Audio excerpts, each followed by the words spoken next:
In this video, I will show you the best alternatives to Google Fonts, so stay tuned.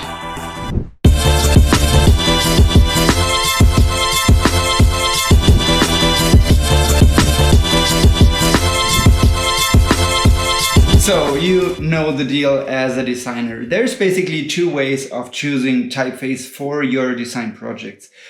The first way is committing to a premium typeface, something where you have to pay somewhere in between $50, $100 per font variant, which can add up if you are using multiple font weights, font variants, and then you have to really commit to the type family, or you end up scrolling your font list in Figma or any other design tool, eventually ending up with using a Google font, something that everybody is using. Today, I want to show you 5 great alternative sites where you can find typefaces that are either not on Google Font or that are fairly unknown and fairly niche. The important thing about free typefaces is that you pay attention to the license type. Of course, you can't just use or download any typeface for free, even if you may find it on a shady free font website. We're not discussing those today. Today we're talking about true open source typefaces, so typefaces that come with the SIL open font license that you can use for free in your private projects, but also in your commercial projects, and that if you wish to, you could also modify. So you could extend these fonts and make them your own. So the first site I want to show you today is Foundry. Foundry is a free platform for curated open source typefaces to, as they say, highlight their beauty, activate ideas, and encourage exploration. And exploration encouraging they are. The cool thing about the typefaces on Foundry is that they are very, very high quality and that you can play around with them, try them out, give them a spin.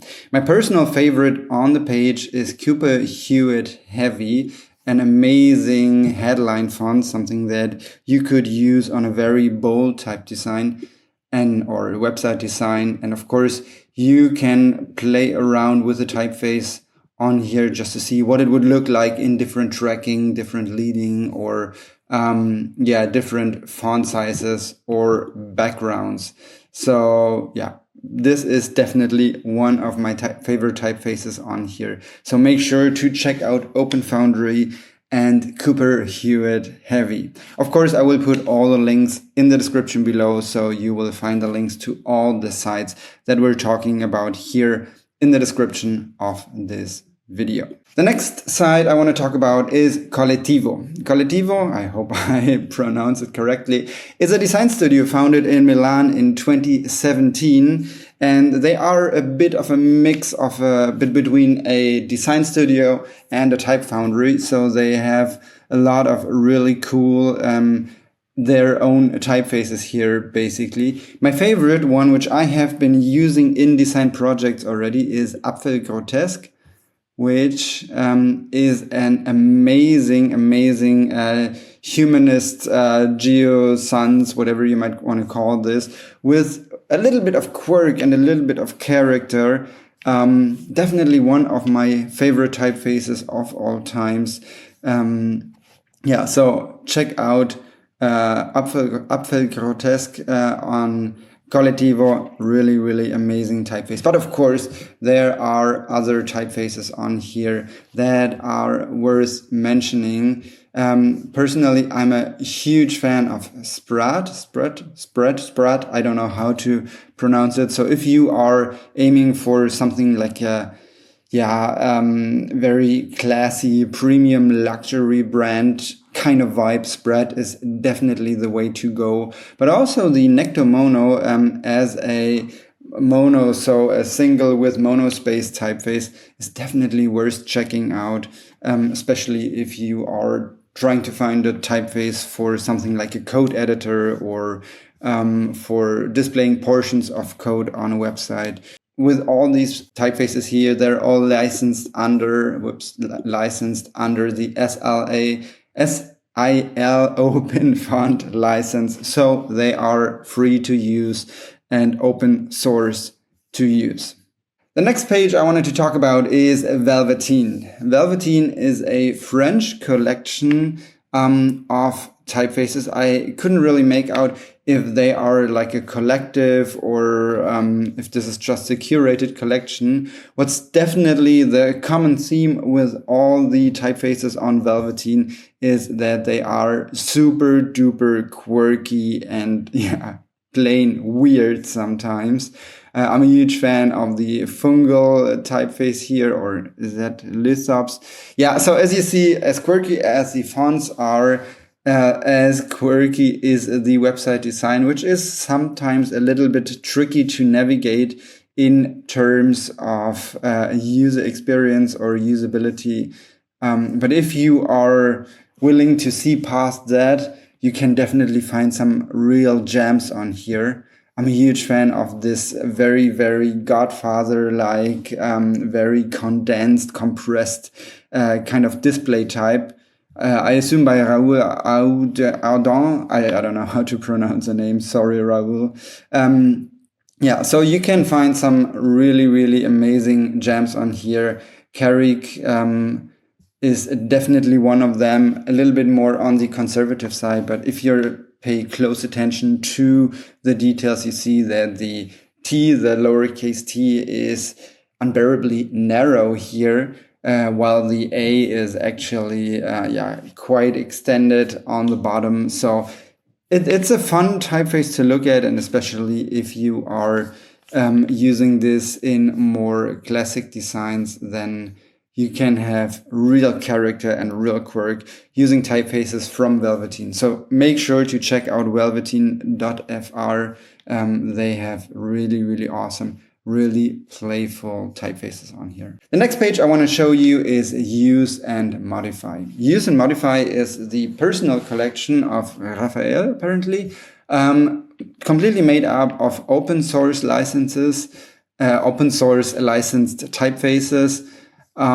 It's similar to Velvetine. There is a lot of quirky typefaces on here, but also some really cool display type, like the Coaster Sans, which is definitely a very, very fun and very bold typeface to use in a very geometric design. And there was another one which I really, really enjoyed, which I wanted to show you on page 2. The écrou, I assume. So écrou looks a little bit like IKEA furniture if they were a typeface. So you do have these weird, this weird contrast between very, very round shapes and very square shapes. So definitely a fun typeface to look at. As with all the fonts here, all the typefaces on UseModify, all of them are free to use. All of them are either Creative Commons or open source license. So make sure to check out Raphael's collection on useandmodify.com. One type foundry that is very dear to my heart is Death of Typography. Death of Typography is a female-led design studio based in Singapore. And they have been, or not a studio, but a collective actually, and they have some real gems on here, some really high quality typefaces, which are fun to look at, fun to use, and are actually really, really useful when creating unique designs. My personal favorite is the Getai Grotesque Display. This is a huge, bold, nice, awesome looking ink trap type. Very, very trendy. And this is really, really cool for any kind of headline poster design. It's open source, of course, and it has a pay as you wish license. So if you are planning to use the Getai Grotesque or any other typeface of Death of Typography, please make sure to pay them what you think is worth it. The last typeface I wanted to share with you, or the last page I wanted to share with you, is the Mona and Hubo Sans from GitHub actually. So GitHub did develop their own typeface or their own two typefaces, not exactly a family, but two different fonts that play together very, very well and very nicely. The idea behind the project was to find basically two typefaces that reflect two different aspects of GitHub and the development world. One, a very humane, very designy editorial font called the Mona Sans, which is basically showing the human side of things. And on the other side, the Hubo Sans or Hubert Sans. I'm trying to pronounce the French here. And this is, they call it their robotic sidekick. So definitely more a developer font, definitely more a technical font. The cool thing about these two fonts is that they play together very, very well, very nicely, and they are extremely well built out. So both fonts do have different variants. They do have not only different different width, but they come in as so-called variable fonts, which means you can control the width, the weight, and of course the slant of these typefaces. So they are very, very versatile and very, very cool and very awesome. So check out the GitHub Mona Sans Hubo Hubert Sans family.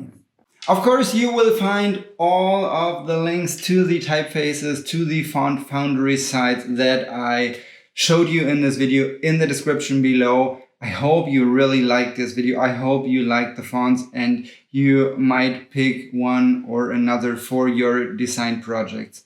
Which one is your favorite? Let me know in the comments below, and of course I will see you in the next video. Until then, bye.